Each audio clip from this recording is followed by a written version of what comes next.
Chapter 19. Instruction Manual for the Train of Trismegistus Model 4.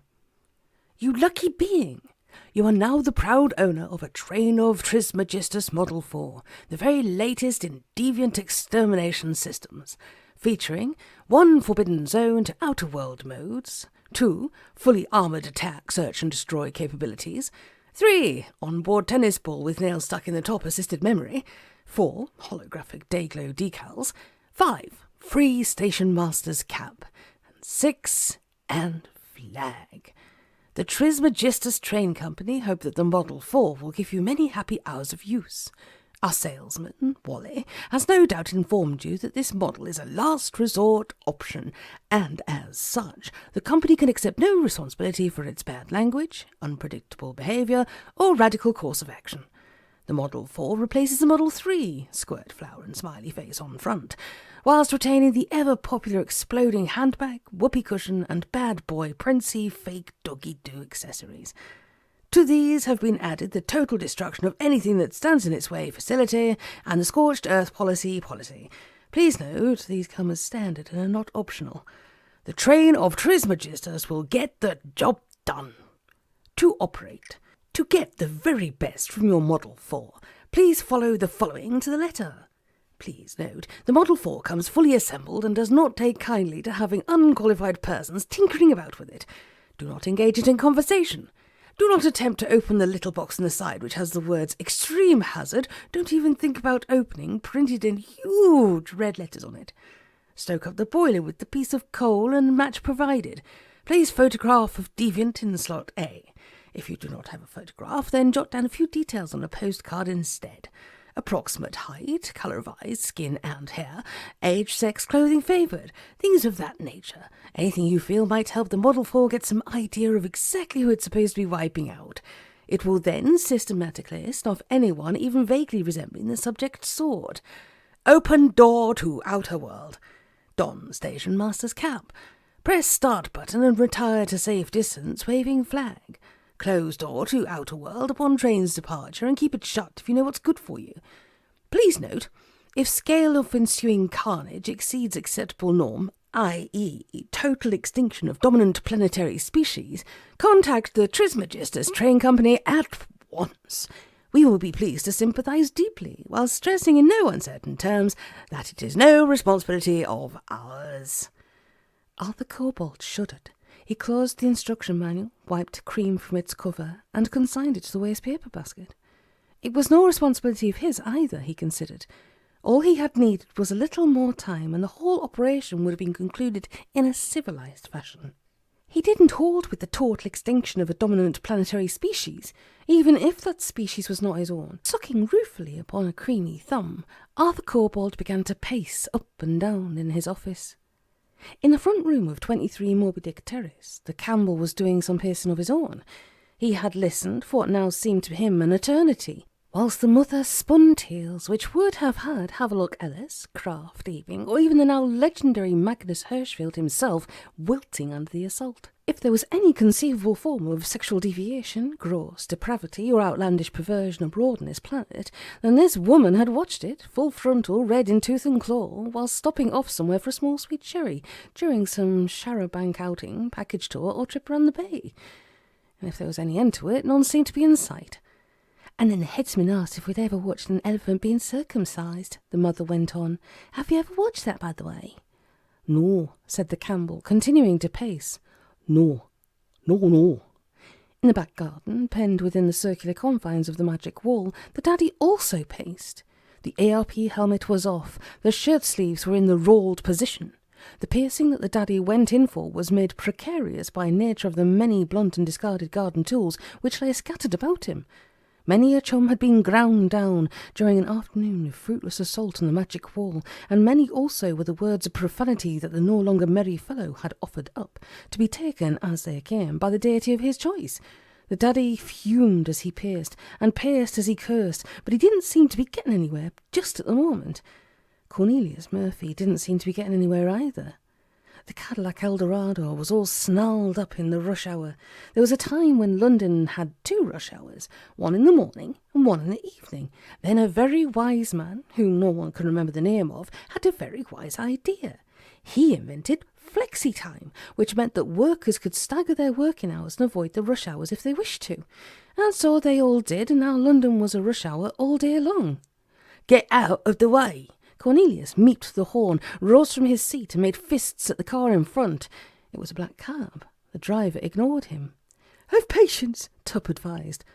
"Patience?" Cornelius glared at his small companion. "Patience, did you say?" "Cornelius, sit down. You draw a crowd." Cornelius sat down. "This is bad, Tuppe. This is really bad." "Oh, I've seen worse. You should try passing through Paris in a packed pantechnicon of porcine prodigies, or even saying it." "I am not referring to traffic, as you well know." Tuppe made an encouraging face. "Jack London, the daddy himself. It was so obvious. I should have seen it earlier."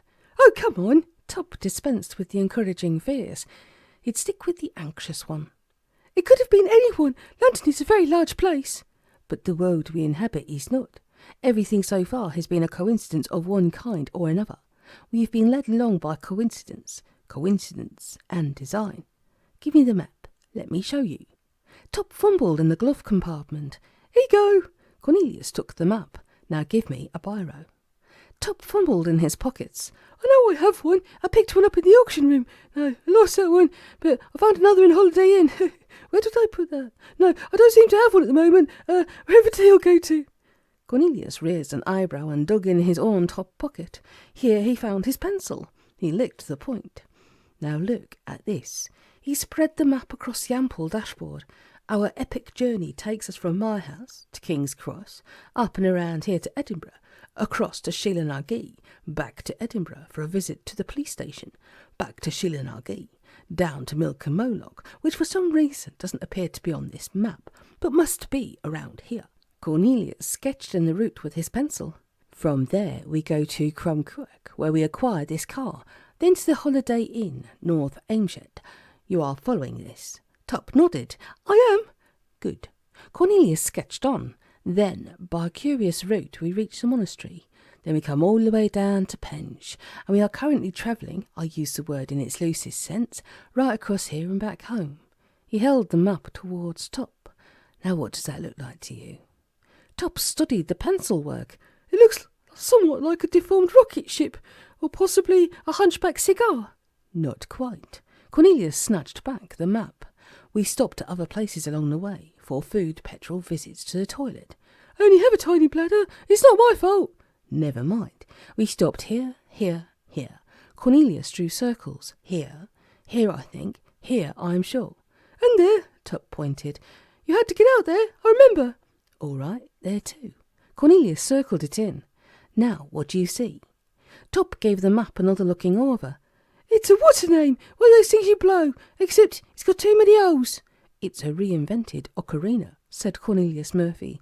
"That's what it is, and its pointy end is sticking right into my house." "V marks the spot, as it were." "Precisely, and that is why I should have seen it earlier. It's what I do, Tuppe. See, observe, the patterns, the cross-correspondences, the things written into other things. It's what I am, Tuppe." "Anyone ever tell you you're a weirdo?" Tuppe asked. Funnily enough, Cornelius grinned. "The traffic's moving," said Tuppe. It was a little after 7 of the nice, summery, unsuspecting evening clock when the Cadillac Eldorado finally stuttered to a halt before an area of wasteland which had once been number 1 Moby Dick Terrace. Cornelius shook the pockets of his jacket. "Out of petrol and out of money, not 1 penny left." "It would seem, then, that the travelling part of our epic journey has come to an end."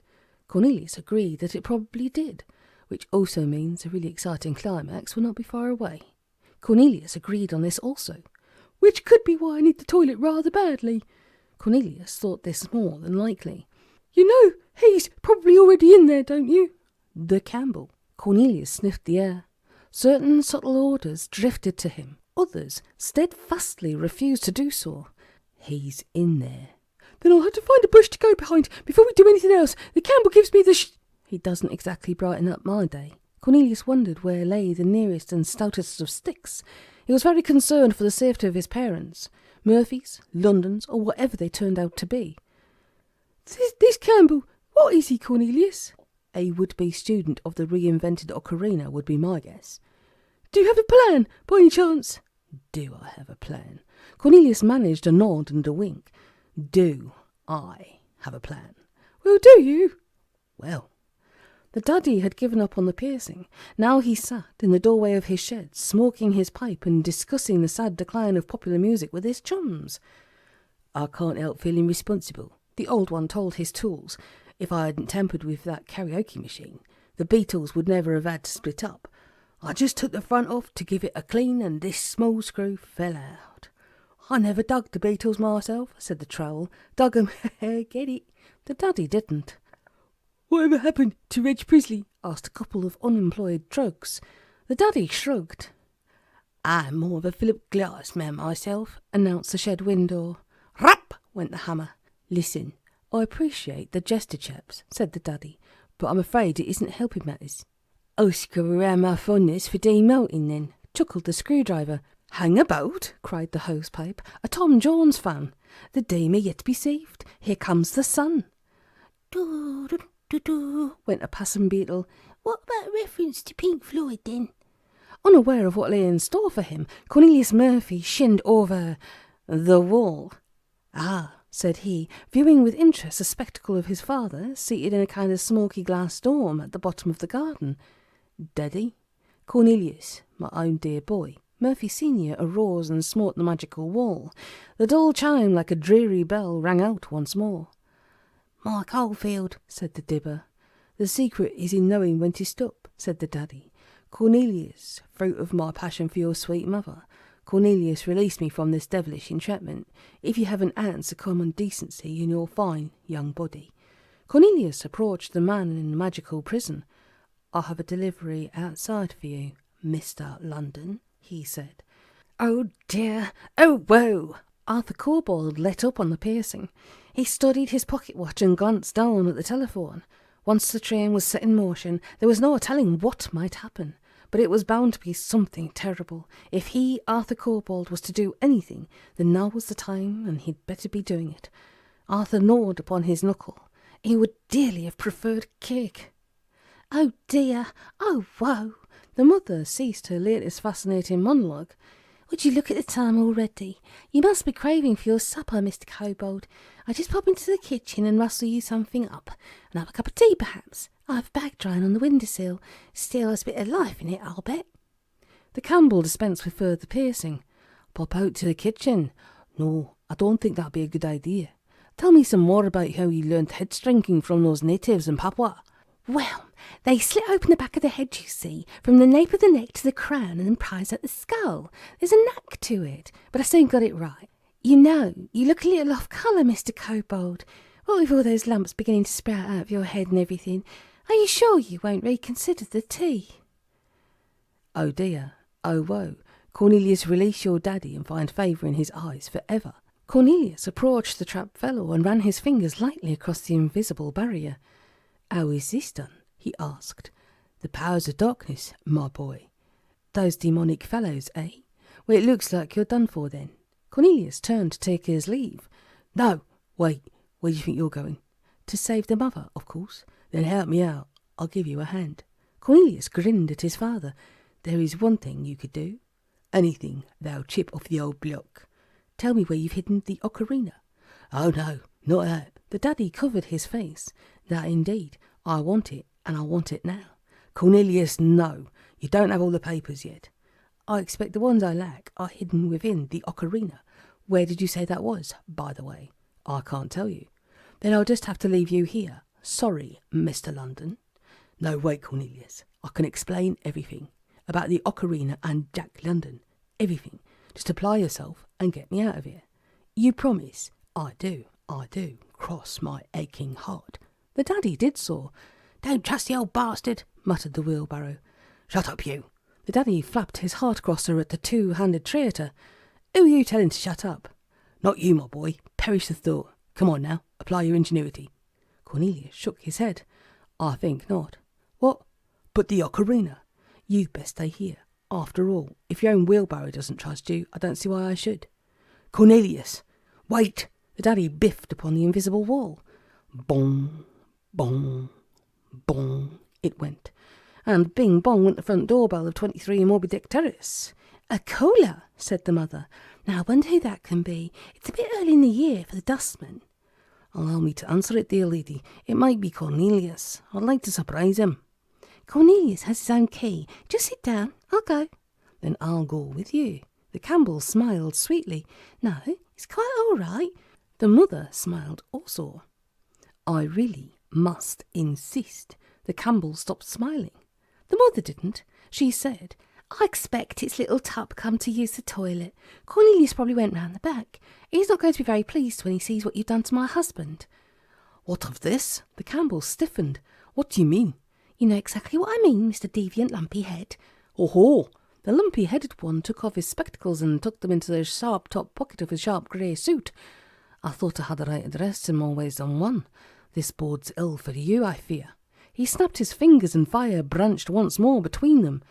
The mother looked singularly unimpressed. That's nothing, she said. I once took tea with a Ugandan Obi man called Cataphoto, who could do that with his willy. And one evening he came with me to a do at the British Embassy in Kampala. Lady Windermere was there, and you'll never guess what happened. She asked Cataphoto if he had a light for a cigarette, and... Shut up, woman! The Campbell grew ever so lumpsome. I'll fix you. He spread his fingers and the flames rose like an Olympic torch. Careful! You'll scorch my antimacassars! The mother made a rather interesting mystical sort of pass with her right hand and uttered several magic syllables.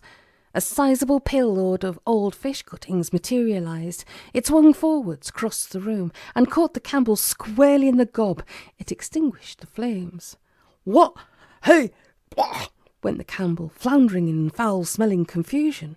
Conjured forth, of course. The mother blew on her fingertips.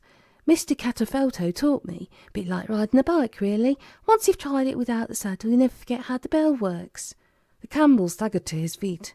He didn't look altogether appetising, but a fine kettle of fish. The unappealing lumpy head began to swell, and swell. You'll do yourself a mischief, the mother remarked. Grr! Boing! The transformation was rapid, and it was dramatic and effective, and downright weird.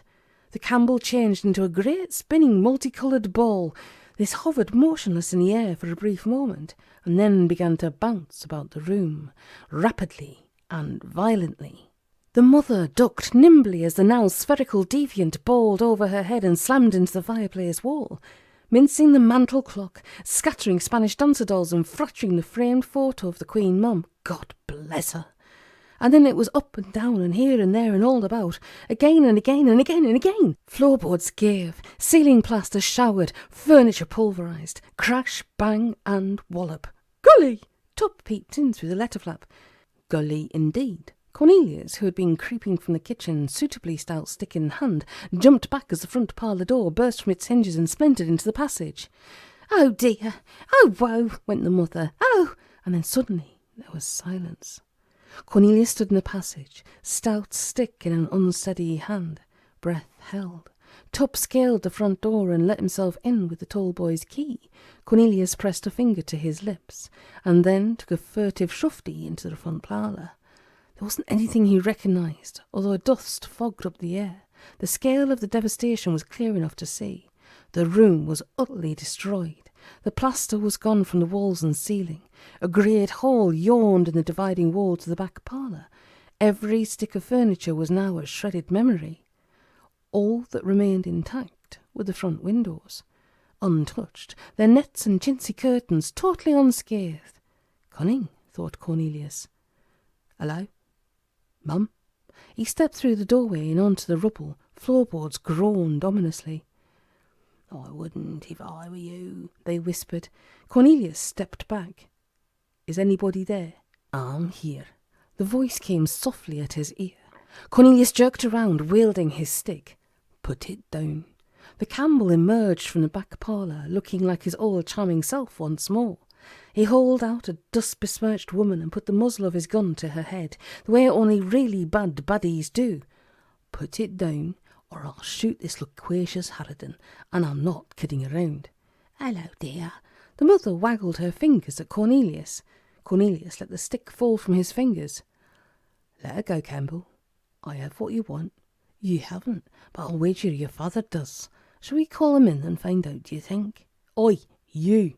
"Me?" Tuppe asked. You wee bastard. Where do you think you're creeping off to?" "Nowhere." Tuppe smiled crookedly. "Nowhere at all." At a little after 7:30 of the something bad is going to happen early evening clock, the Murphy family, Jack, Bridie and their son Cornelius, sat at their kitchen table. With them, on a cushion, sat young Murphy's best friend, Tuppe, and watching over them, gun in hand and wicked smile on the face thereof, stood evil Jim de Campbell. "I do believe," said this very body, "that this is what they call the showdown." "They again," thought Tuppe, but he said nothing.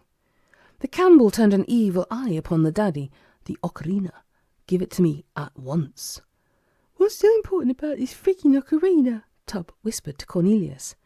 "Tell the wee bastard." The Campbell waved his pistol at the daddy. The daddy made surly grumbling sounds. "I don't know what you're talking about." The Campbell cocked his pistol. "Tell him." "Go on, Jack," said the mother. "Tell him." "Yes, Jack," said Cornelius. "Why don't you tell us both?" "Oh, all right." The daddy sighed dismally. "The ocarina is the key. It unlocks the entrances to the forbidden zones." "Then these zones really exist?" "Of course they do, son. Where do you think this plug ugly spawn of the pit sprang from?" "Watch it, you." The Campbell made a face of surpassing plug ugliness. The daddy continued. "The master always suspected that mankind's progress was being purposely blocked, that vital information was being withheld, that truths were not being told, that there was in fact a great conspiracy. When he discovered the existence of the forbidden zones, everything fell into place. The powers that orchestrate the spontaneous generation of crowds, the smokescrew phenomenon, the vanishing biros, these powers lurk within the forbidden zones. His lot," the daddy gestured at the Campbell, "have been screwing mankind up for centuries." "And then some," smirked the Campbell. "But why?" Cornelius asked. "Why screw up mankind?" "Because it's there, that's why." Cornelius scratched at his chin. Was that stubble he felt? Probably not. "Hurry up now," the Campbell demanded. "Finish your little speech and hand over the instrument." "Rune conducted experiments," the daddy went on, "to discover what was being withheld. He found that there were other colours." "We met Rizla," said Cornelius. "He showed us one of those." "Brother Rizla. Does he still have the—" The daddy twirled his large fingers above his large head. Cornelius nodded. "His lot did that." The daddy offered the Campbell a glare. The Campbell returned it without thanks. "Get on with it," he said. The daddy did so. Rune also experimented with sound. He reasoned that the tonic so far was the only telling part of the story, that there were other notes, notes between notes, notes no man had ever heard before, notes no man was intended to hear. Hence the now legendary reinvented ocarina. Exactly, son. The master added new notes to it.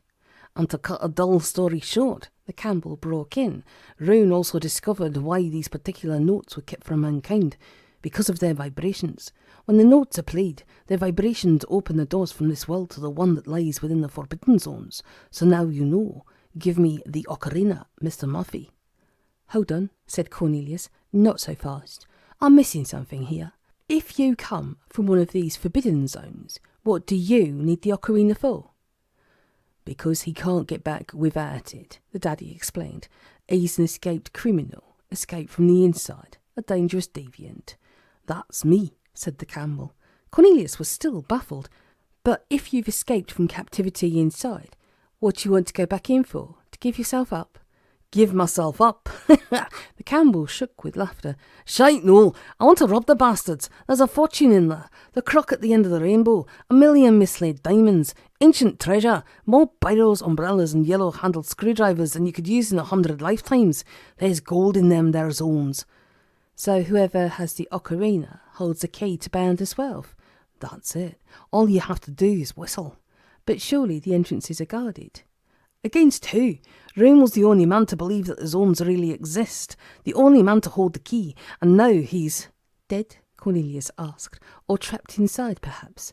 Damned if I know, and I surely don't care. But that's enough chat. The ocarina now, Mr. Murphy, or I shoot your lovely wife and your fine tall lad. You're bluffing. The daddy folded his arms and stuck out his bottom lip. You wouldn't dare. Jaws dropped around the table. The Campbell turned his gun upon Tuppe. Right then, I'll shoot the wee man first, to give you an idea of the noise the gun makes, and the mess, of course. "Hang about!" cried Tuppe. "I'm not happy about this, me." "Only joking," said the daddy. "I'll fetch the ocarina. I do think that would be for the best." Felix Henderson McMurdo, of whom nothing had been heard of late, was happy. He was hungry and he needed to go to the toilet, but he was happy nonetheless. He had been having the most exciting day of his life, a definite improvement on the one previous, where he had been duffed up by wild warriors and pie-faced by a monster. This day was in a class of its own. It all really began for him after he ran away from the monastery. He hadn't managed to run far because his knees were shaking so badly, so when he came across the old car in the ditch, it seemed like the ideal place to hide while he organised his thoughts and let his knees calm down. After all, there it was, doors unlocked, no tax disc, clearly abandoned.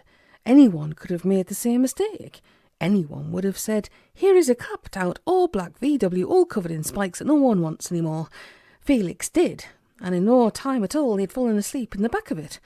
He didn't half wake up with a start the next morning, though, because at 6 o'clock on his day, the VW had suddenly driven off. Felix jumped up in the back seat to apologise to the driver, but found to his amazement that there wasn't one. The car was driving itself. At first Felix simply gazed dumbstruck as it changed gear, bumped back onto the road and made off for the motorway. Then he panicked, and he was about to open a door and fling himself from the speeding car when a wonderful thought struck him. He recalled seeing an old Walt Disney film where this very thing happened, and the car in that film had been a VW, hadn't it? Yes, it had. Felix put one and one together. This had to be the same car. There could be no other explanation. It was obvious. He, Felix Henderson McMurdo, was actually being driven along by that world-famous sentient VW. What was its name?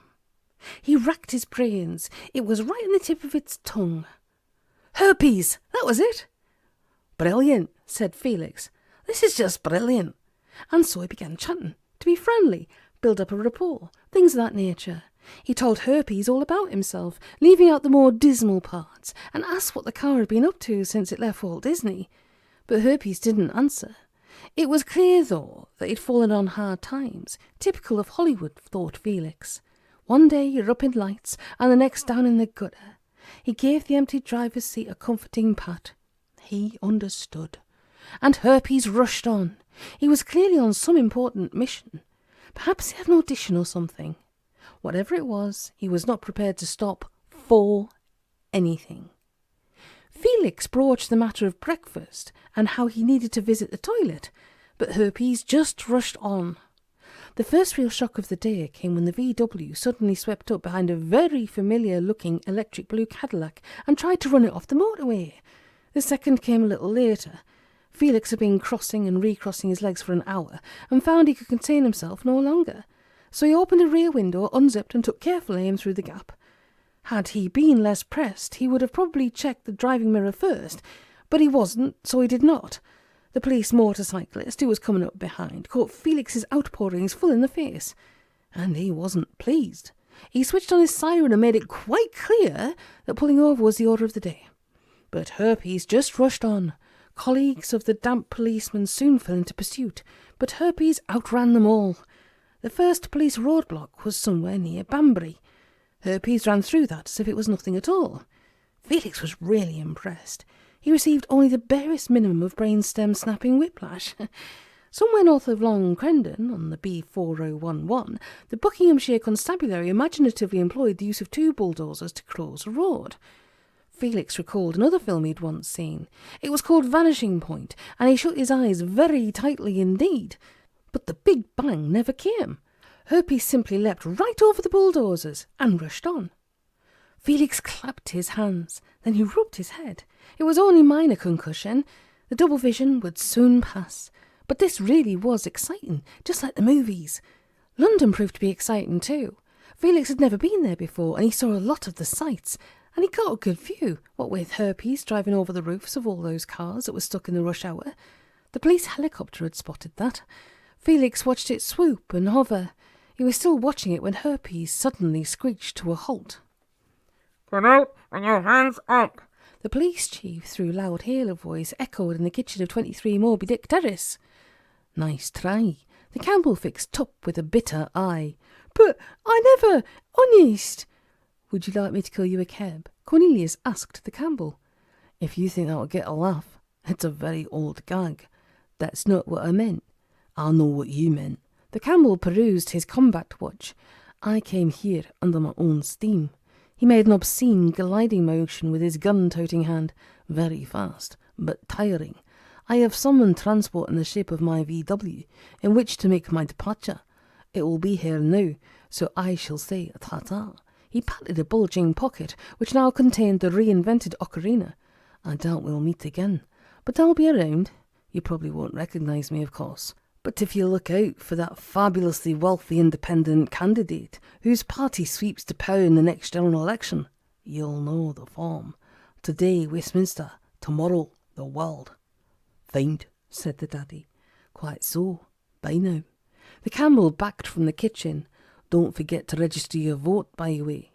And then he was gone. Well, said Mrs. Murphy, what a very unpleasant creature. The daddy sprang to his feet.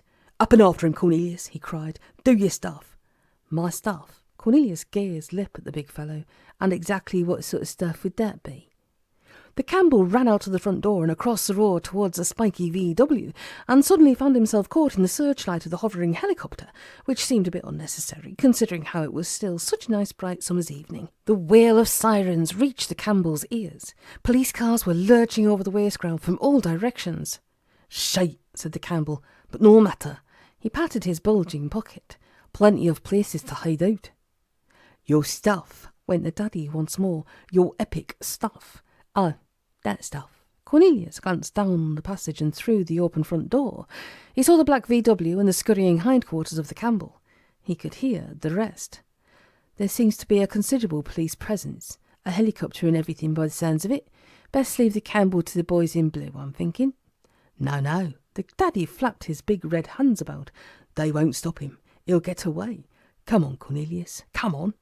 Cornelius shook his head and his hair shook with it. I think not. I'm no match for that thing, whatever it is. But you are. You have to be. Why? Because. The daddy bit upon his lip. Because. You'd better tell him, dear, said the mother. All this is getting out of hand. He has to know. Cornelius looked from the one to the other of them. They were both looking very sheepish indeed. The daddy puffed out his cheeks. I was supposed to tell you on your next birthday, when you came of age, as it were. Tell me what? We're not your real parents, the daddy blurted out. You were adopted. What? Every hair on the tall boy's head stood upon end. What? The big fellow dabbed a tear from his big left eye. I'm sorry, Cornelius, but I'm not your real daddy. What? What? Cornelius shook his head, filling the kitchen with hair. What are you saying? Not my real daddy? Then if you're not, who on earth is? Hugo Rune, said Jack Murphy, although as to whether he's on earth or not. Bad Jim Campbell ignored the sweeping searchlight and the advice to give himself up. He dragged open the door of the VW and jumped into the driving seat. We'd best be away, he told the car. Rum, rum, went the VW eagerly. Then let's do it. The Campbell stuck the car into reverse and adjusted the driving mirror, and in it he saw the face of Felix Henderson McMurdo. You! cried the Campbell. You! screamed Felix. Oh no! There is a persistent rumour, kept persistent by the ratmen who work in the London Underground, that deep beneath the streets of the great metropolis, in a blocked-off tunnel, there stands a Victorian train, full of skeletons, still clad in the costumes of that noble era. Opinions vary regarding the disaster that befell it. Some speak of a cave-in, others suggest that Jack the Ripper ran amok on that train, and that the authorities dynamited the tunnel to seal the mass murderer in forever with his victims.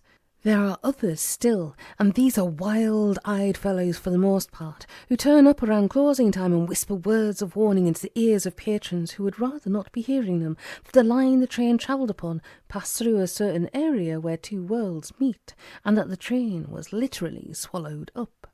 But who in their right mind would believe a thing like that? Although anything could happen down there. Because in the darkness, deep below the London streets, something stirred even now. In the Stygian blackness, a circle of light appeared, a light issuing from an ancient bull's-eye lantern. It swept along a ruined platform and danced momentarily in the glass eye of a Victorian doll. And then the circle of light rose, brought forth a coloured plaque, an unearthly coloured plaque, on which were printed the words, "The train of Trismegistus Model 4. The circle of light bobbed about a bit and then illuminated a photograph held in an unseen hand. It was a photograph of Jim Campbell, maniac, deviant, and potential PM. The light bobbed again and the little slot marked A was seen. The photograph vanished into it. And then there came a terrible sound, echoing in that dark and eldritch place. The sound as of ancient gears grinding upon one another, of cogs meshing, and a rumble of a mighty force straining for release. My father, Cornelius, was shaking. He was also waving his fists and kicking the kitchen table. "Cling on!" Tuppe clung on to the tall boy's left leg. "Yes, I'll cling on." Cornelius fought with his hair. "I always knew there was something, that I was different."